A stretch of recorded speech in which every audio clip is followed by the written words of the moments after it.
Just in, the White House says it is preparing for all contingencies should North Korea conduct a nuclear or long-range missile test during President Biden's visit to South Korea this week.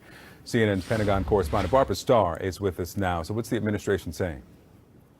Well, Victor, they have been watching the intelligence indicators now for weeks, and officials are telling CNN that they do see some final preparations being made that could potentially lead to North Korea testing another long-range intercontinental ballistic missile, the kind of missile that theoretically would be capable of reaching the United States. And the time frame they're looking at is that this kind of test could take place possibly, if the North Koreans proceed with it, in the next 4 days or so, and that puts it square in the middle of President Biden's trip to the region.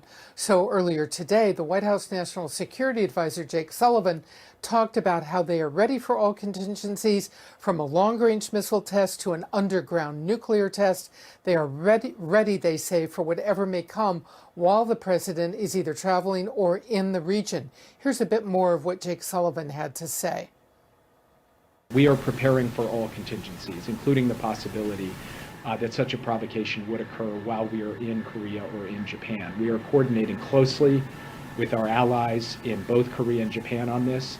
We have spoken with counterparts in China. I spoke with my Chinese counterpart this morning and covered this issue of the DPRK. And we are prepared, obviously, to make both short and longer term adjustments to our military posture as necessary to ensure that we are providing both defense and deterrence to our allies in the region, and that we're responding to any North Korean provocation. Adjustment of U.S. military posture in the region. Well, look, since earlier this year, when North Korea conducted previous tests, including an attempted ICBM launch, the Pentagon increased intelligence collection and readiness of U.S. ballistic defense forces in the region to be ready for just this kind of thing, to collect as much intelligence as they could so they'd have plenty of warning time. Right now, of course, nobody knows what Kim Jong-un might decide to do. Biden administration has made overtures for diplomacy. North Korea has not answered back.